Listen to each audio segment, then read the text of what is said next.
Aqui meditando na palavra do Senhor.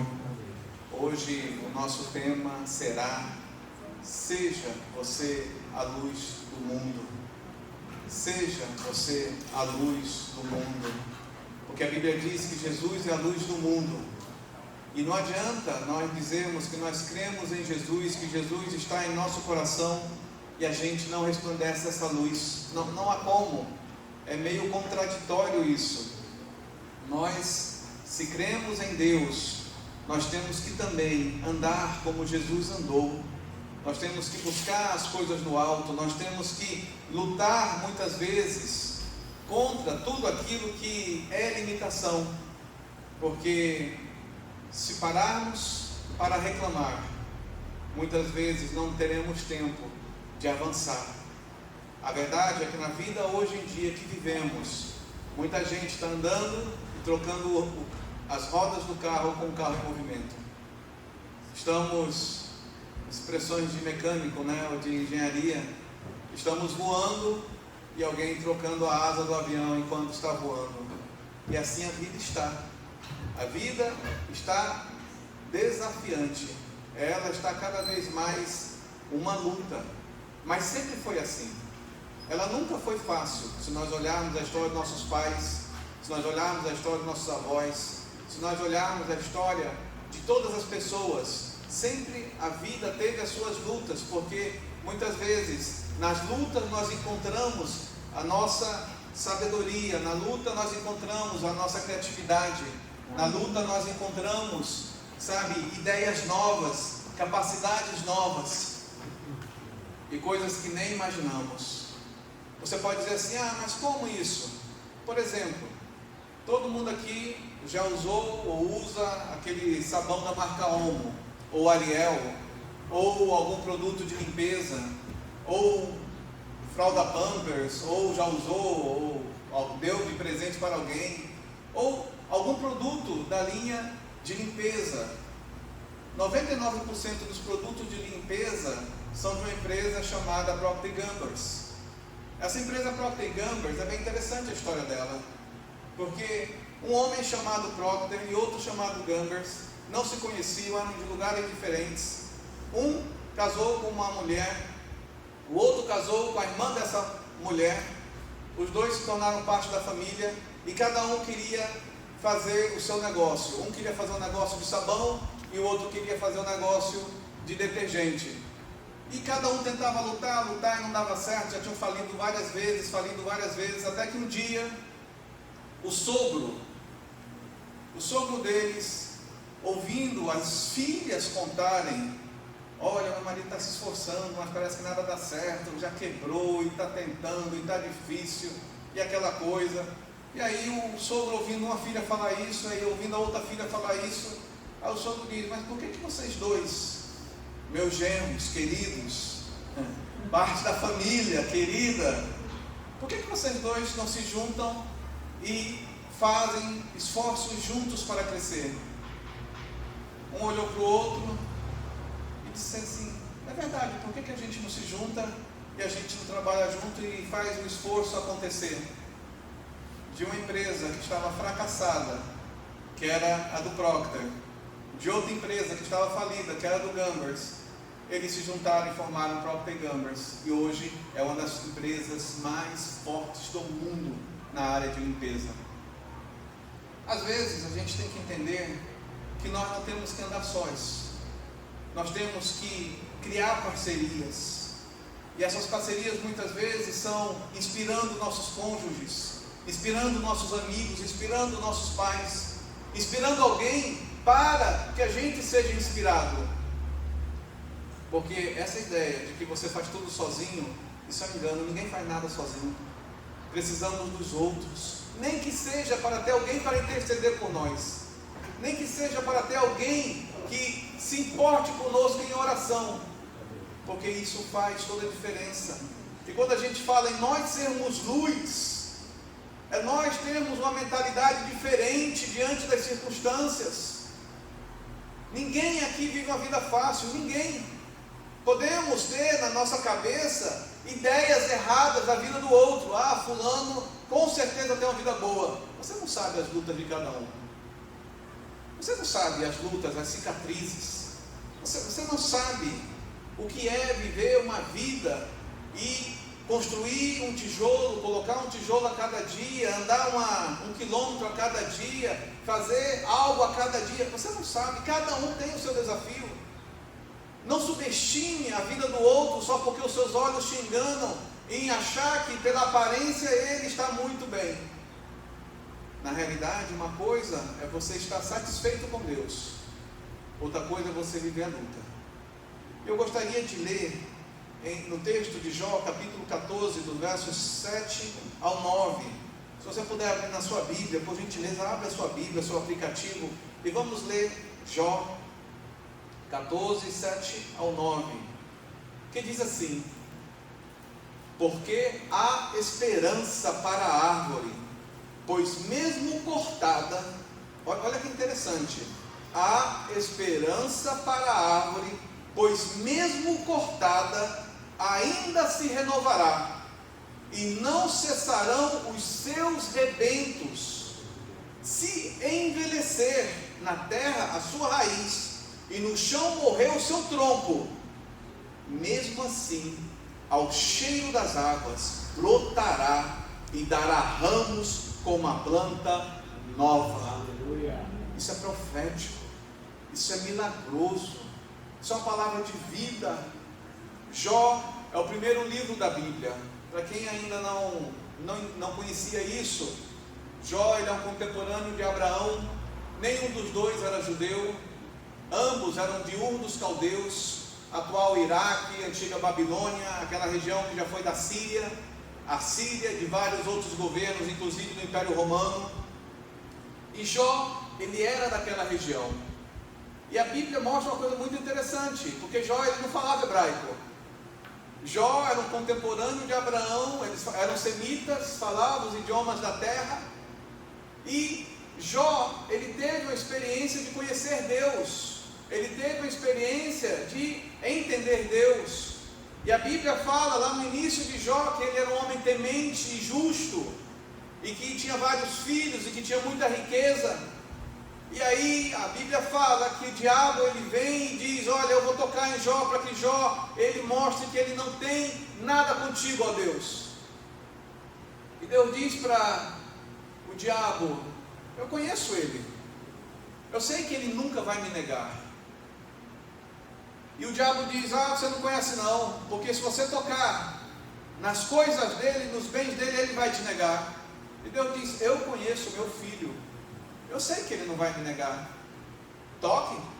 O diabo vai, tira tudo dele, mata tudo, fica só ele e a esposa vivos. Aí o diabo chega para Deus e diz: olha, ele só não te negou porque ele tem saúde, toca na saúde dele. E Deus diz: eu conheço o meu filho, eu sei a essência do coração dele, eu sei do que ele é feito, ele não vai me negar, pode tocar na saúde dele. E Jó, ele chega à miséria física, à catástrofe física, doenças inimagináveis que assolavam internamente o exterior de Jó. E mesmo assim Jó não negou Deus. Mesmo assim, diante de toda a circunstância, Jó não ousou negar Deus.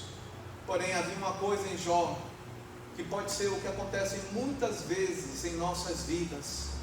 Talvez Deus olhe para nós e diga: olha, ninguém que está aqui vai me negar, ninguém aqui vai me negar, porque todos eles reconhecem que eu sou Deus. Mas talvez eles achem que ainda têm intimidade comigo, mas já não tem mais intimidade comigo, já não oram mais, já não leem mais a Bíblia, já não louvam mais, já não me buscam mais, já não tem uma vida santa no trabalho, já não tem uma vida santa na sociedade, já tem uma vida que parece mais mundana.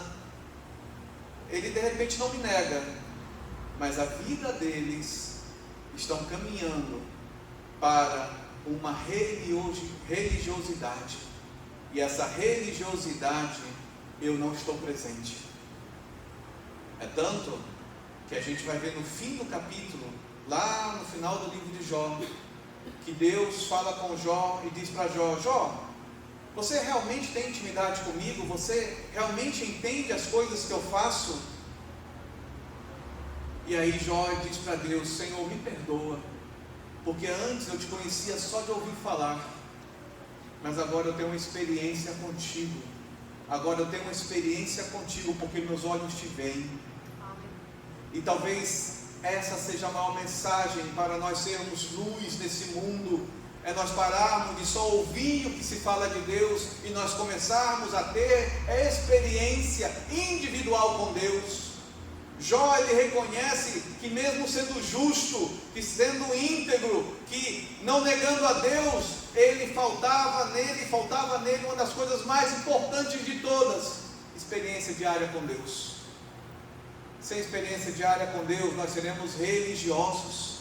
Sem experiência diária com Deus, nós seremos pessoas que iremos fracassar em tudo, porque na primeira objeção, na primeira luta, na primeira dificuldade, nós iremos cair. Aqui nós temos vários tipos de pessoas. Pessoas que já fizeram muitas viagens, pessoas que já treinaram muito, pessoas que já fizeram tantas coisas. E aí eu tenho algumas perguntas para fazer para vocês pensarem. É possível fazer uma viagem de moto até o deserto do Atacama, ou atravessar a Patagônia para o Ushuaia, sem um planejamento? É possível você ir até lá na Patagônia sem nenhum planejamento? É possível você abrir uma empresa? Temos aqui empreendedores,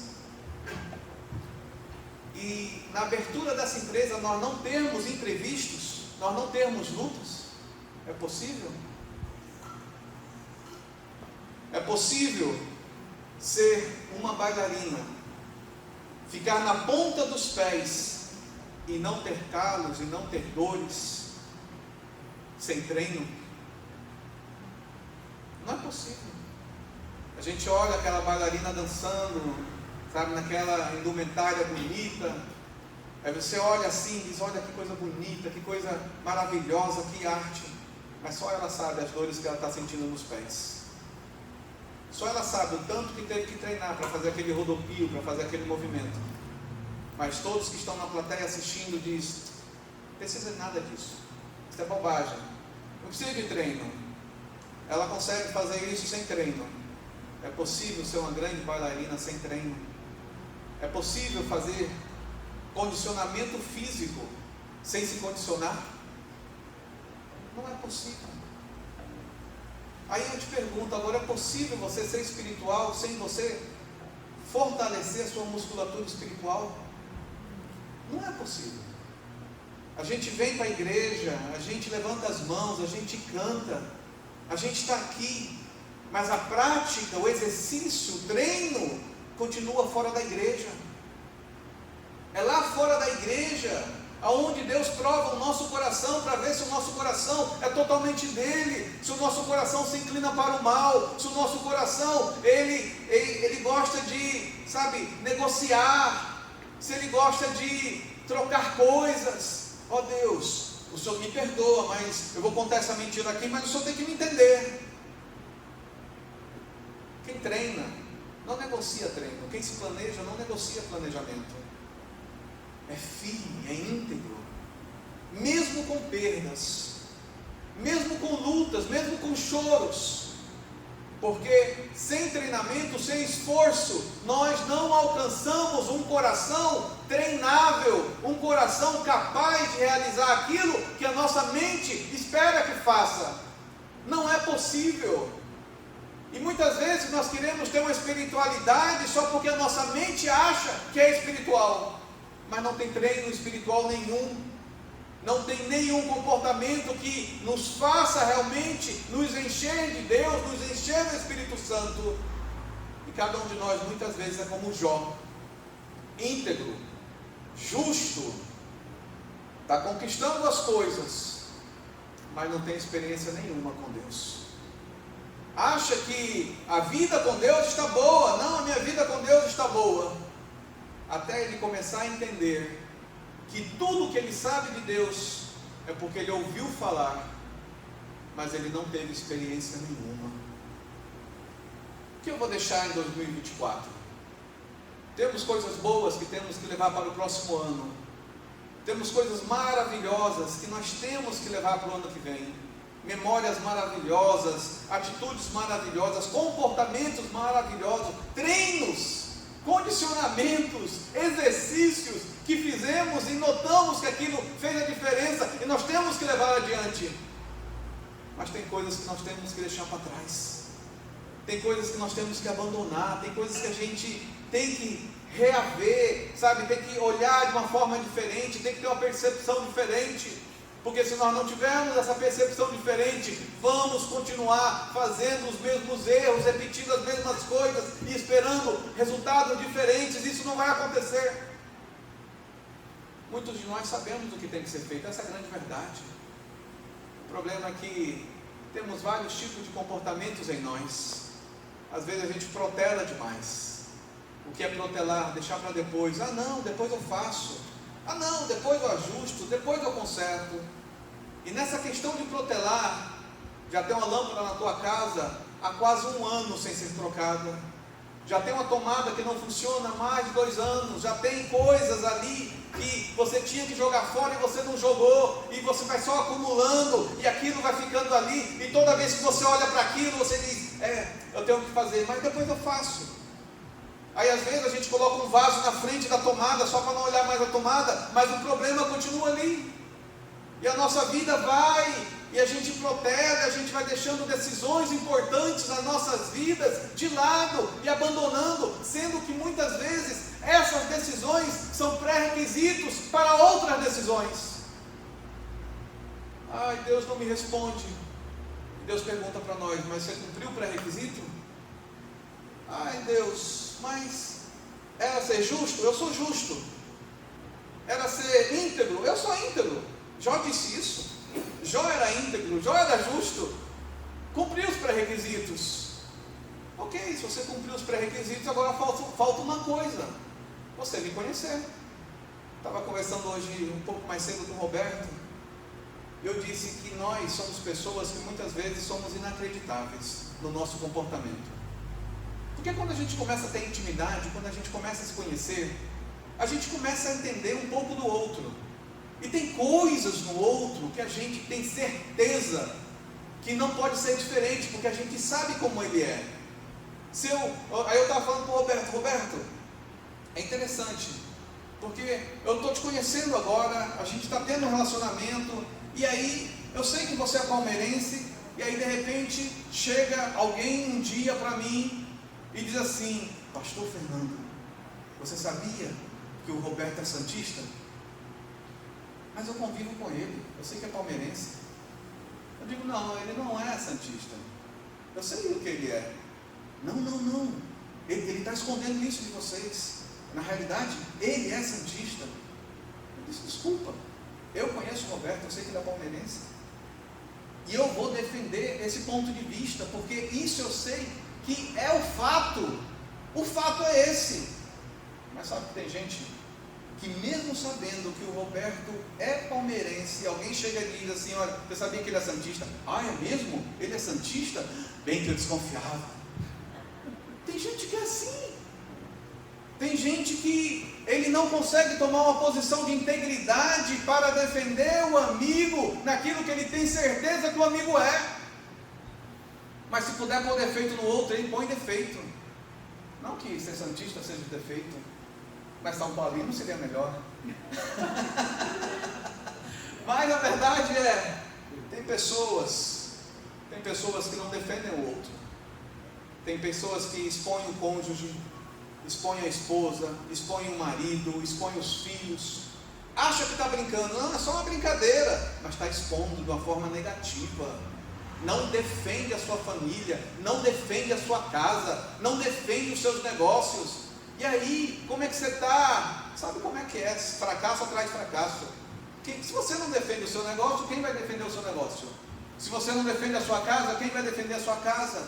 Se você não defende o seu amigo, que você tem certeza que ele não vai fazer aquilo que você sabe que ele não vai fazer. Quem vai te defender?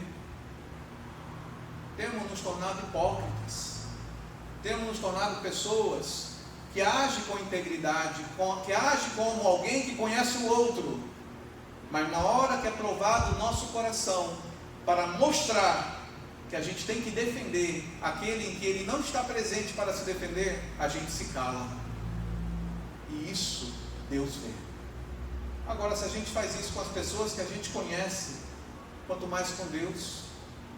E é isso, no final do livro de Jó, que a gente descobre.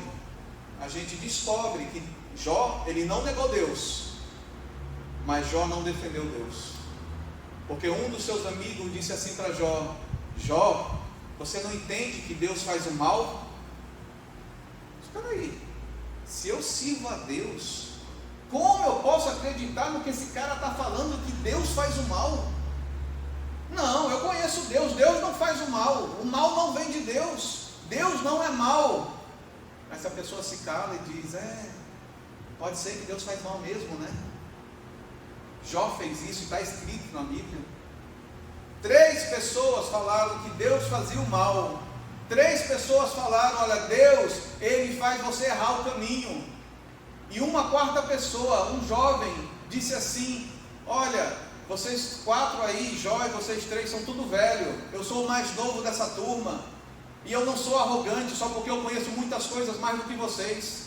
No meu caminho não tem orgulho, está escrito na Bíblia. Isso porque ele não é arrogante, ele conhece mais do que todo mundo que está ali, e ainda conta para todo mundo que ele sabe tudo, mas ele não tem orgulho, está escrito na Bíblia. Ele falou tanta bobagem que Deus disse: por favor, saia da minha frente, que eu estou com ódio de você. Está na Bíblia. Jó não negou Deus. Deus é Deus. Deus é poderoso, Deus é grande. Mas quando alguém falou para Jó: Deus faz o mal, Jó ficou calado. O que você vai fazer em 2025, quando alguém chegar para você, que vai ser mais comum agora, nos dias em que nós estamos vivendo, pessoas que são cada vez mais infiéis, cada vez menos aliançadas com os outros, menos amigáveis com os outros, menos relacionadas com os outros? O que você vai fazer quando uma pessoa chegar para você e dizer: olha, Deus faz o mal? Olha, não se preocupa não, é Deus que coloca a doença, porque Deus coloca a doença mesmo. Pode, isso é contraditório. Como Deus pode colocar a doença em você? Como Deus pode fazer o mal a você? Como Deus pode fazer você errar o caminho? Como Deus pode fazer isso? Então isso mostra que nós não temos intimidade com Deus, nós não conhecemos o Deus a quem servimos. Isso mostra que nós só temos falácias, nós só temos teorias, nós não temos prática de vida, e nós não temos nenhum planejamento prático de colocar Deus em primeiro lugar nas nossas vidas. Colocar Deus em primeiro lugar em nossas vidas não é reconhecer que Ele é Deus, não é isso. É você viver isso. Não, Deus, Ele não faz o mal.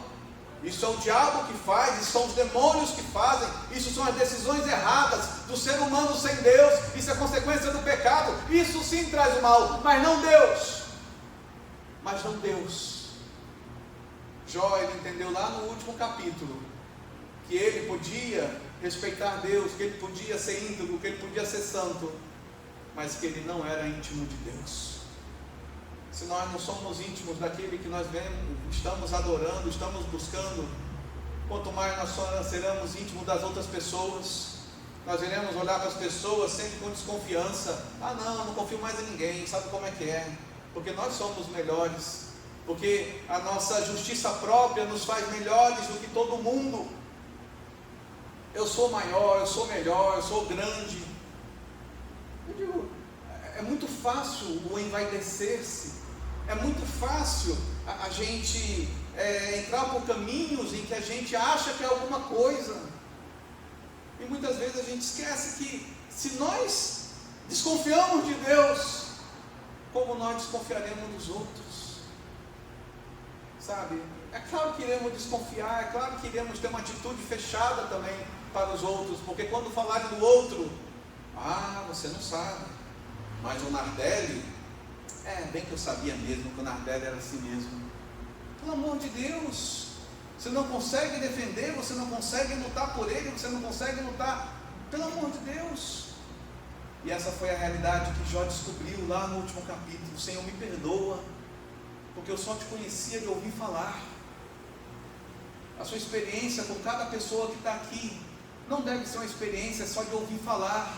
Olha, porque fulano me falou que fulano é assim. Para com isso, isso aí é veneno, isso aí é maldição. Você não pode propor ou pensar numa proposição de alguém se você não conhecer o outro. Conheça antes de julgar. Nós estamos cheios de julgamento sobre uns e os outros, cheios de percepções erradas, cheios de coisas erradas, e essas memórias, esse mindset, sabe, essa forma mental da gente ter as coisas, está nos levando para uma vida de fracasso espiritual. Nós não teremos força espiritual se nós continuarmos com essa fraqueza moral. É uma fraqueza moral. Eu saber que o Roberto não é assim, alguém falar mal dele e eu concordar, ou eu ficar omisso. A omissão é tão pior quanto o falar mal. Ah, mas eu não falei nada. Mas você, na sua neutralidade, você mostrou quem você é. Tem situações nas nossas vidas que nós não podemos ser neutros. Tem situações nas nossas vidas que nós temos que ser posicionados. Olha, isso aí vai fazer eu pecar, eu não vou pecar. Isso aí vai fazer eu errar, eu não vou errar. Isso aí vai me fazer andar no caminho errado, eu não vou entrar no caminho errado. Mas é mais fácil a gente dizer: Deus, dá um tempinho aí, tá? Você sabe como a gente é. É assim mesmo, Deus, dá um jeitinho aí de me tolerar. Quem tolera você dessa forma no pecado não é Deus, é o diabo. Porque o diabo, ele é o pai da mentira, o diabo é o pai do fracasso, o diabo é o pai da profanação, o diabo é o pai de tudo aquilo que não é santo. Deus não anda com pecado, Deus não tem pecado. Se Deus não tem pecado, nós não podemos tolerar em nossas vidas o pecado. Por isso que a Bíblia diz para nós nos arrependermos, para nós confessarmos os nossos pecados, porque Ele é fiel e justo para nos perdoar de todos os pecados. É algo que a gente tem que pensar. Em 2024, a minha musculatura espiritual não se condicionou da forma que deveria ter se condicionado.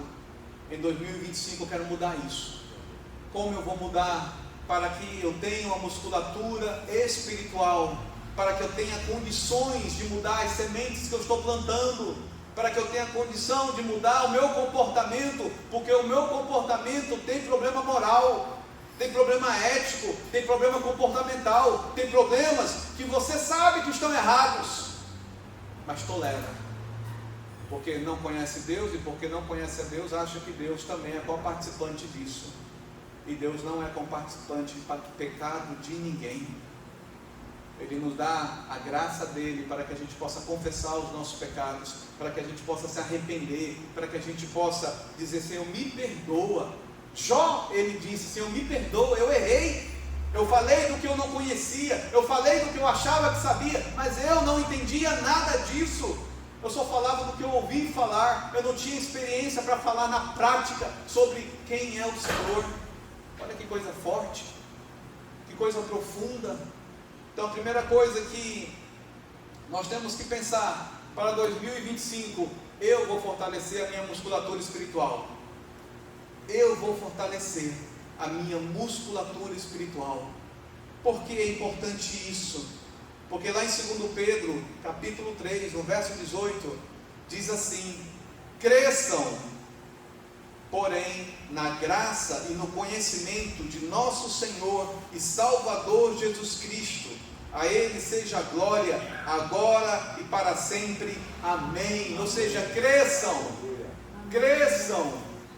cresçam no conhecimento, cresçam na graça, cresçam no Senhor Jesus. É algo racional, é algo intencional. Intencionalmente eu vou crescer espiritualmente, eu vou crescer, eu vou orar. Não seja o tipo de pessoa que diz: está vendo aquela tomada? Já não funciona há 6 meses, próximo mês eu vou consertar. Você acredita que ela vai consertar? Se em 6 meses ela não consertou, que no próximo mês ela vai consertar? Ela não vai consertar. A verdade é essa, ela não vai consertar. Ela vai abrir a gaveta e colocar mais uma coisa dentro da gaveta. Quantos de nós estamos com as nossas gavetas cheias de coisas que a gente não resolve? E a vida espiritual é mais uma dessas coisas. A gente não resolve, a gente vai se tornando um Jó na vida. A gente consegue alguma coisinha, a gente melhora, tromba ali, melhora aqui, cai ali, não sei o quê. E vai achando que está tudo bem, porque eu sou justo, porque eu sou íntegro, porque eu não vou negar Deus. Mas não tem intimidade, isso não vai durar, vai cair. E a grande verdade é essa, vai cair. Por isso que nós temos que crescer na graça. O que é a graça? Graça é o favor imerecido. É Deus nos dando a possibilidade de retornar para Ele. É pela graça de Deus que a gente se arrepende. É pela graça de Deus que a gente se santifica. É pela graça de Deus que nós fugimos do pecado. Porque Deus nos ama. E porque Ele nos ama, Ele vai colocando em nós a consciência do pecado. Isso está errado, isso não está certo. Não é porque todo mundo está fazendo que isso está certo. Não é. Ah não, mas tem muita gente fazendo. Meus queridos, tem muito pastor charlatão. Tem muito pastor colocando medo no público, em todo mundo, dizendo: olha, se você não fizer isso, olha não sei o que, olha não sei o que. Mas parece que as pessoas gostam disso. Ontem uma pessoa estava me contando uns negócios de umas pessoas. Eu digo: meu Deus do céu, como está crescendo o número de líderes espirituais charlatões. A gente quer ver a aparência deles. Não, mas olha só, ele tem um carro assim, ele tem um relógio assim, ele tem uma casa assim. A gente quer ver e acha que as coisas demonstram bênção, mas as coisas não demonstram bênção. Porque se fosse pelas coisas, Deus deixaria todas as coisas lá com Jó. Mesmo Jó sem ter nada, Jó sabia que Deus podia mudar a sorte dele. Ele não negou Deus em nenhum momento. Porque as coisas Deus pode dar de novo, mas um coração íntegro que tem intimidade com Deus, porque não basta ser só íntegro sem intimidade, é íntegro com intimidade. Um coração com intimidade com Deus, ele vê que existe esperança para a vida dele.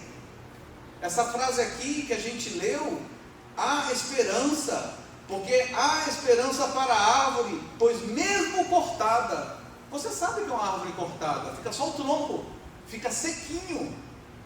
E quantas vezes a gente vê lugares que tem construção de cimento e um brotinho começa a sair do meio daquele cimento? Isso é esperança. Essa é a esperança de Deus fazer coisas que estão fora da capacidade humana. Porque se você perguntar para o engenheiro, através desse cimento vai nascer um brotinho, o engenheiro vai dizer: não, não nasce, é impossível. Através dessa ferragem vai nascer um brotinho, não, não nasce. Através disso vai nascer um brotinho, não, não nasce. E de repente você vê os brotinhos nascendo em lugares que você nem imaginava. Assim é a esperança. Assim é nós entendemos o nosso Deus, que ao cheiro das águas, o nosso Deus pode mudar toda a nossa sorte. Aleluia. Ao cheiro das águas, o nosso Deus pode nos dar uma visão, pode usar pessoas, como usou o sogro lá do Procter e do Gamble, e fez deles uma equipe maravilhosa. Deus pode fazer coisas que a gente nem imagina. Oséias 4,6 diz assim: que o povo é destruído pela falta de conhecimento, porque as pessoas não buscam conhecer Deus, elas tentam conhecer outras coisas que não são Deus. E aí você diz: ai pastor, mas o que eu faço então? Se posicione, se posicione, não assuma posições na sua vida se você não vai ser luz, porque se você vai assumir posições na sua vida para ser trevas, é melhor que você não assuma posição para ser trevas, assuma para ser luz. Você diz assim: ah pastor, mas é tudo carta marcada, nada é possível, tudo é complicado. Meus queridos, a nossa vida não é fácil.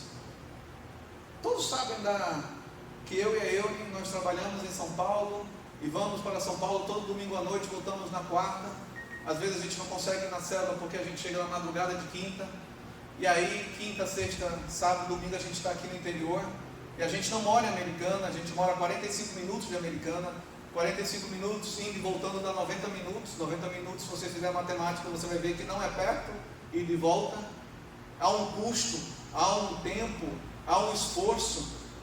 E assim, se você não faz as coisas, você perde tempo, porque você está sendo abençoado para você fazer as coisas. Mas é muito fácil a gente reclamar, a gente colocar desculpas.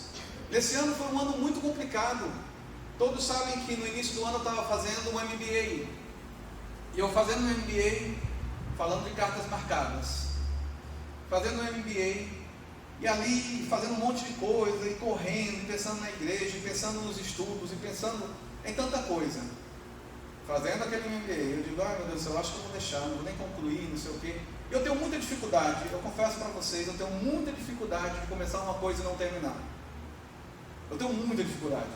Se eu começo uma coisa, eu tenho que terminar, eu me planejo para terminar. E aí, às vezes, isso é bom e às vezes isso é ruim. Porque se eu sou teimoso para começar e terminar, eu posso ser teimoso até em coisas ruins também. Que eu tenho que começar a vigiar, para não fazer coisas ruins. Do tipo, estou lendo um livro ruim, o livro é péssimo. Se eu penso em começar e terminar, eu vou ser punido continuando a ler aquele livro, mesmo sabendo que o livro é infrutífero, não presta, não sei o quê. Mas aí já virou uma vaidade. A vaidade de começar e terminar. Então tem que ter bom senso. Nós temos que ter bom senso na nossa vida. Porque às vezes a gente acha que tem que ser tudo ferro e fogo. E não é assim.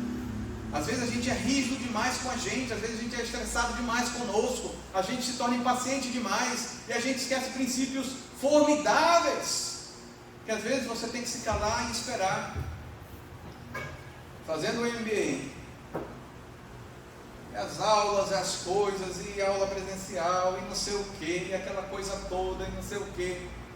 Terminei o MBA. Terminei, e aí eu comecei a pensar, bem, eu devo ter terminado lá na rabeira, né? Mas eu terminei.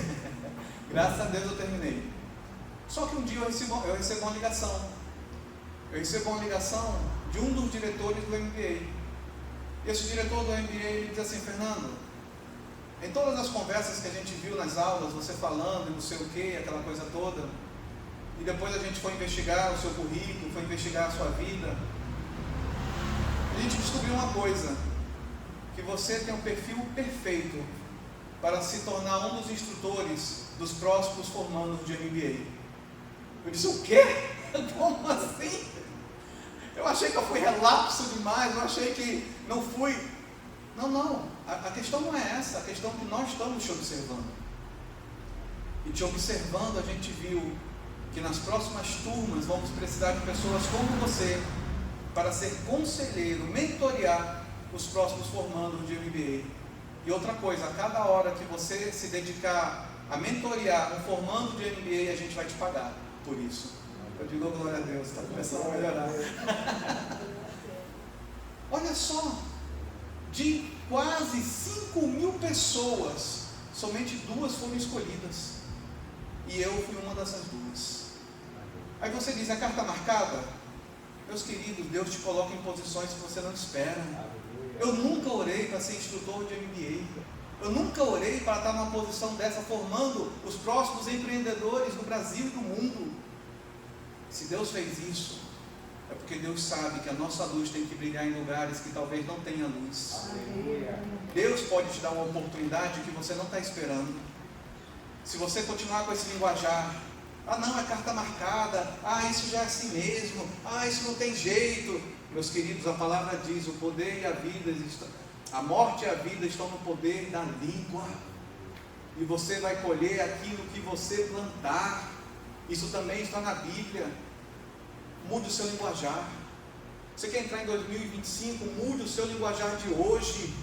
Esse linguajar de derrota, esse linguajar que diz, eu quero voltar para o Egito, eu quero as cebolas, eu estou com saudade das cebolas do Egito, eu estou com saudade dos alhos do Egito, porque o Egito era melhor, porque aquele tempo que eu não era crente, eu tinha uma vida melhor. Meus queridos, se isso fosse verdade, você estaria naquela vida ainda.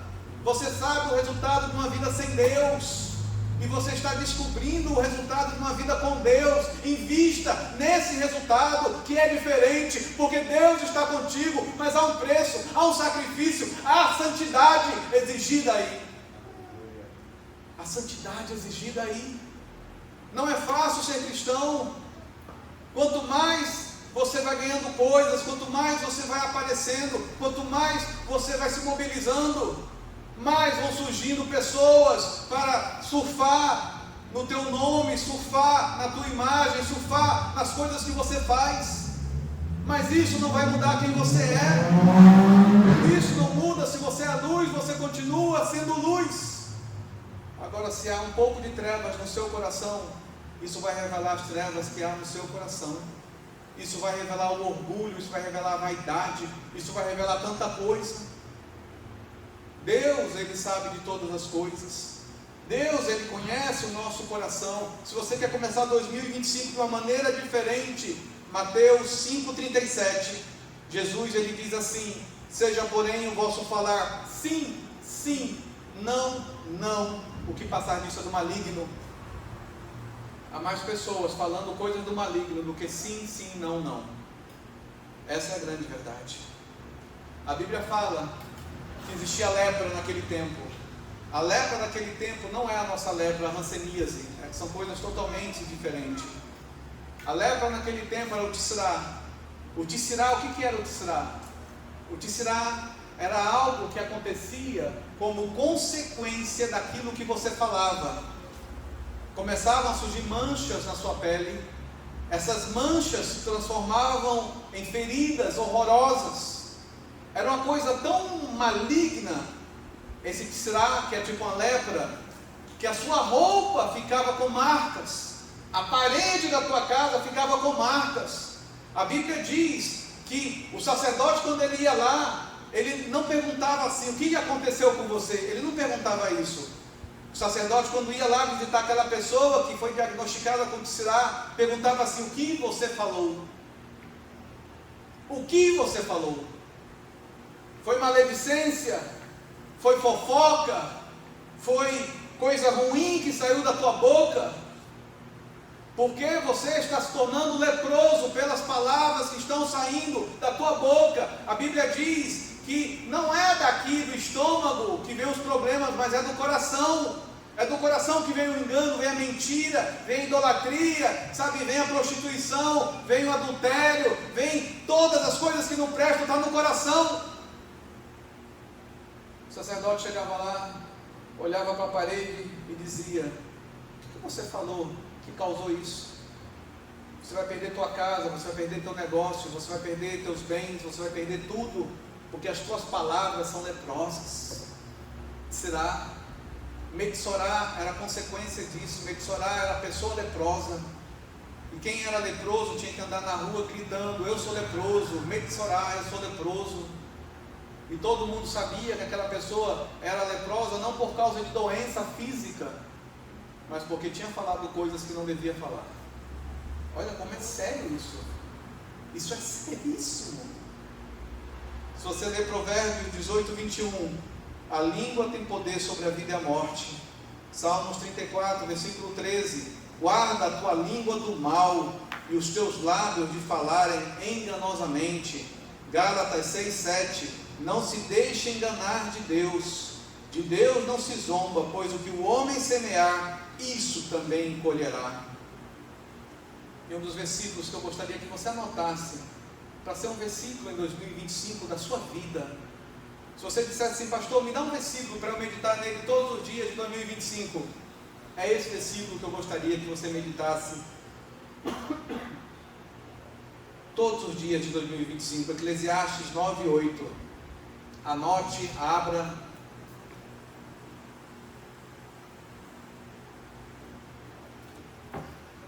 Eclesiastes 9, 8.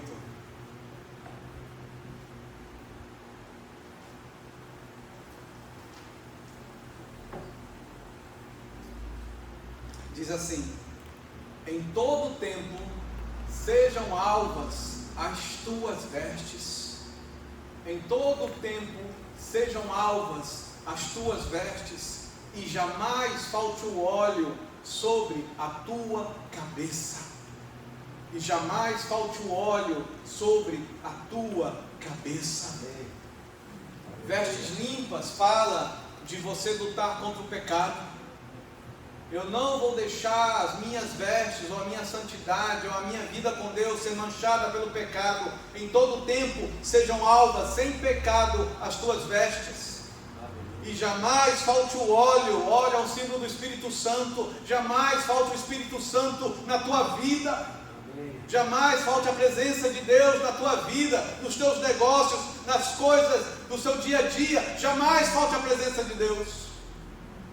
Passei ontem no grupo. Quem não recebeu, por gentileza, depois me avisa. Mas eu passei uma sugestão de leitura no grupo ontem. O livro de Robert Thorne. É um livro assim sensacional. O vinho novo é melhor. Se você quer, além da Bíblia, começar a ler um livro bom, inclusive eu mandei o PDF. Eu mandei o PDF? Mandei o PDF. Se alguém não recebeu o PDF, me diz que eu mando o PDF. Distribuo o PDF. Esse livro é tão interessante porque ele conta uma biografia, uma história de um homem, em que um homem descobriu o quanto ele achava que conhecia Deus e no final das contas ele não conhecia nada de Deus. Era um João moderno. E a vida dele foi transformada quando ele começou a conhecer Deus. Esse livro é um livro muito interessante. É um livro, um clássico. Eu acho que eu li esse livro a primeira vez, eu tinha 11 anos de idade.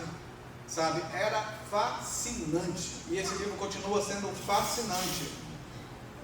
E a gente tem que ler coisas boas para edificar nossa mente. Cuidado com o que você está lendo. Entre em 2025 lendo coisas boas, frutíferas. Cuidado com as coisas que você está ouvindo. Cuidado com as coisas que você está passando adiante. Às vezes a gente, por ter coisa, necessidade de falar, a gente passa adiante mentiras que você sabe que é mentira. Não passe adiante mentiras. Não passe adiante mentiras. Sabe, que você só passe coisas que vão edificar. Seja luz. Seja luz. E para ser luz, você tem que ter consciência intencional de que você vai passar adiante coisas que vão edificar. Ai, pastor, mas eu não sou perfeito. É verdade, eu também não sou. Eu tenho meus erros. Eu tenho minhas dificuldades. Eu tenho minhas limitações. Eu tenho minhas explosões emocionais, de temperamento. Eu tenho as mesmas coisas. Ah, porque é pastor, não tem mais nada. É mentira. Eu não flutuo porque eu sou pastor. Bem que poderia, né? Mas não flutuo. Eu não atravesso parede porque eu sou pastor. Bem que poderia, mas eu não consigo. Eu não virei X-Men porque eu sou pastor. Bem que poderia, mas não é. Continua sendo gente. Gente como gente. Tendo as mesmas lutas, tendo as mesmas dificuldades, tendo contas para pagar, tendo família para organizar, tendo casamento, tendo filho, tendo famílias fora, tendo conhecidos fora. Sabe, é a nossa luta diária. É a nossa luta diária. Ai, pastor, na tua casa não deve ter nada fora do lugar. Não, tem um monte de coisa fora do lugar. Porque quem diz que eu não engaveto também coisas? Infelizmente, cada um de nós temos ritmos diferentes. Uns engavetam mais do que outros. Uns têm lutado para não engavetar tantas coisas e corrigir coisas o mais rápido possível. Mas tem coisas que nós temos que aprender na vida. Tudo tem um tempo. Você não pode mudar um vazamento ou uma infiltração em período de chuva. Há teimosias nas nossas vidas que nos roubam a paz, trazem o inferno para dentro de casa e não vão trazer resultado nenhum. Quantas pessoas que eu conheço que são teimosas por comportamentos que estão na hora errada. Ai, pastor, lá em casa está uma infiltração e já passou o seu tempo e já tinha que ter corrigido. Ele tem que corrigir agora, eu me divorcio. Mas então, tempo de chuva, criatura. Como é que você vai corrigir vazamento, infiltração em tempo de chuva? Tem que deixar fazer sol para corrigir, porque tem que quebrar, tem que ajustar. Às vezes a gente esquece da racionalidade do comportamento e do tempo. Há tempo para todas as coisas. Eclesiastes 3. Às vezes a gente tem que entender que a gente tem que deixar ir um pouquinho para poder puxar de volta. Às vezes a gente tem que esperar a estação certa. Às vezes a estação certa é a estação do sol. Outras vezes é a estação das chuvas. Outras vezes é noutra estação que a gente nem estava imaginando. Temos que ter bom senso para fazer as coisas, buscar conselhos, buscar sabedoria. E não buscar sabedoria com lobo. É como se fosse uma ovelha pedindo conselho a um lobo. Lobo, você acha que eu estou em perigo? O que o lobo vai dizer? Claro que não. Claro que não. Quem quer a caça, não diz, vai-te embora.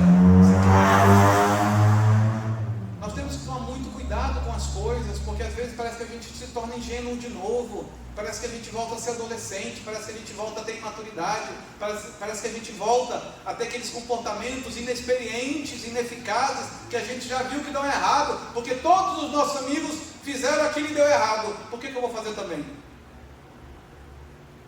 Infelizmente faz, e dá errado. Mas a gente quer ser o pioneiro de que fazendo a mesma coisa que todo mundo fez e deu errado, a gente vai fazer para mostrar que dá certo. Meus queridos, tem coisas que vão além do nosso conhecimento. Francisco, o Júnior também, eles gostam muito da parte de aeronáutica, da parte de aviação. Se você perguntar, o Brasil tem empresa boa de aviação? 99% dos brasileiros vão dizer, não tem, porque o Brasil não tem nada, o Brasil só tem fracassado. Porque a única coisa que você vai falar é que o Brasil, não, os bananinha, que é isso, o Brasil não tem nada de bom. Meus queridos, nós temos tanta coisa boa nesse Brasil, tanta gente boa, tanta gente maravilhosa. Temos a 4ª maior empresa de aviação do mundo, que é a Embraer. A Embraer acabou de levar um tiro lá, perto da Ucrânia. O avião estava todo cheio de bala, tinha míssil, o bicho ainda conseguiu pousar e sobreviveram 30 pessoas. O avião é bom pra caramba, já tem um monte de lugares fazendo pedidos desse avião, porque viram que o avião aguenta rajada de bala. Pelo amor de Deus, o avião conseguiu sobreviver numa zona de guerra. E a gente diz, não, o Brasil não tem nada de bom, eu vou para outro canto. Para onde é que você vai, criatura, que está bom? Me diz um lugar, é na Disney? A Disney é o lugar que está bom, porque se for para a Europa está em guerra. Se for para a Ásia está em guerra. Se for para a África está em guerra. Se for para os Estados Unidos está em guerra.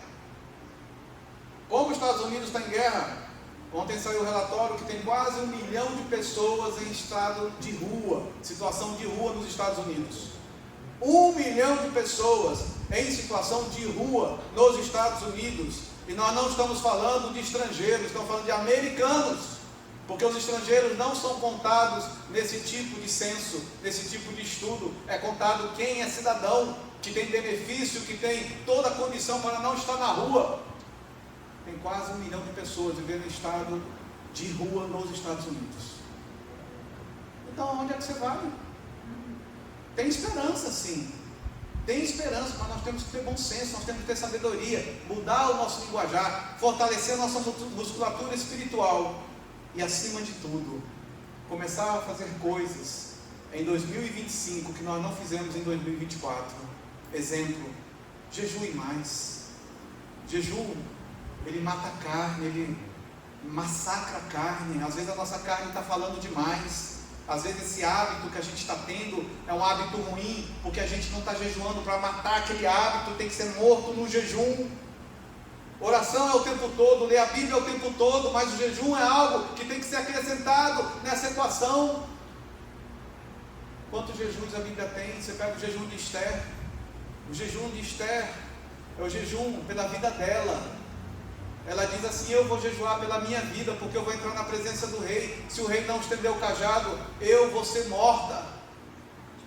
Você pode estar sendo ameaçada a tua vida.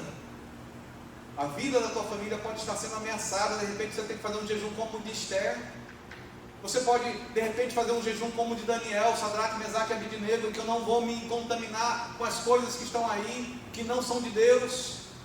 Você vai ver a história de Daniel, poxa, como a história de Daniel é bonita. Ele foi grande em 3 reinos, mas ele parou na cova dos leões.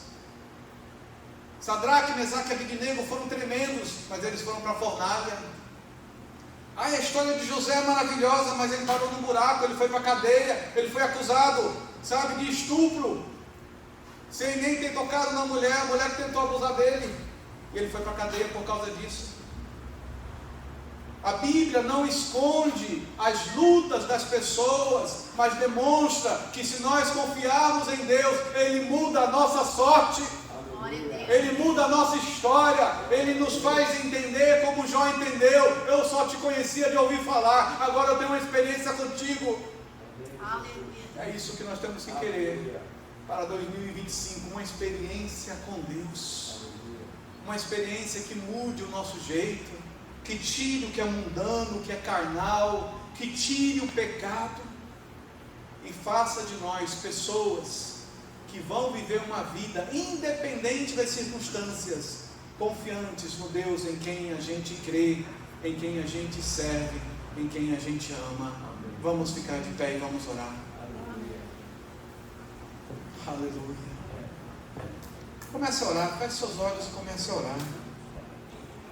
Deus é um Deus que conhece o nosso íntimo, mas tem horas que a gente tem que pôr para fora mazelas, coisas que tem que ser consertadas, coisas que não estão corretas.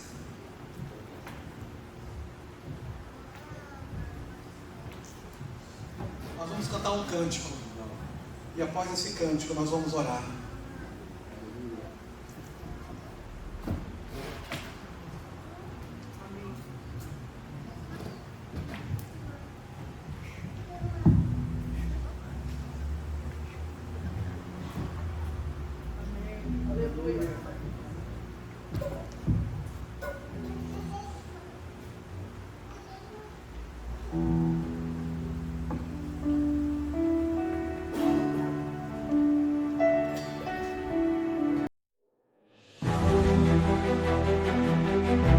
Somos uma igreja viva, um povo acolhedor, uma comunidade de discípulos de Jesus que o ama, o adora e busca obedecê-lo.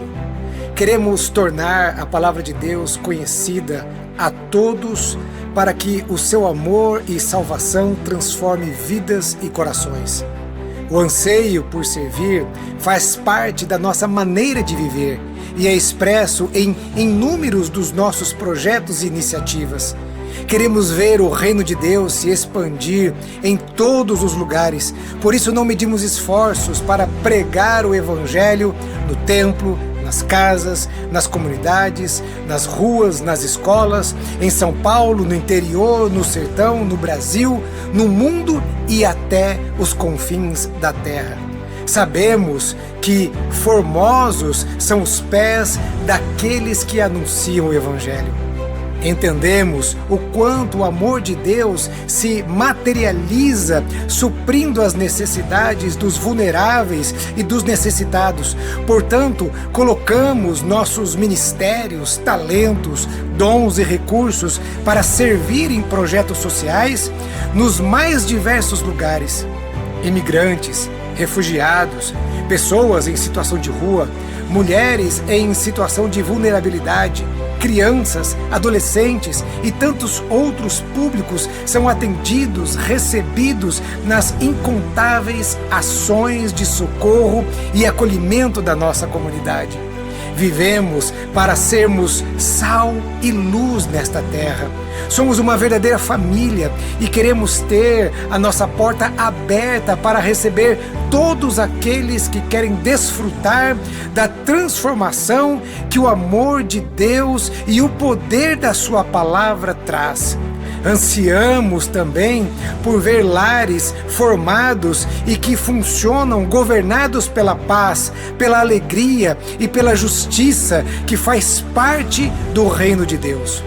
Somos uma comunidade compromissada em orar pelos países, territórios e pelos seus governantes, pois entendemos o quanto é feliz a nação cujo Deus é o Senhor. Enviar missionários e apoiar iniciativas de proclamação do Evangelho e da transformação que ele faz, isso pulsa o nosso coração. Nossa visão é acolher as pessoas para ensiná-las a viver como discípulos de Jesus e para isso proclamamos a palavra de Deus. Ele, o Senhor, amou o mundo de tal maneira que enviou o seu único Filho para que todo aquele que nele crê não pereça, mas tenha a vida eterna. Essa é a mensagem que amamos. Esse é o Evangelho que cremos. Essa é a verdadeira e única razão de sermos simplesmente igreja. Sejam bem-vindos à Igreja Batista do Povo.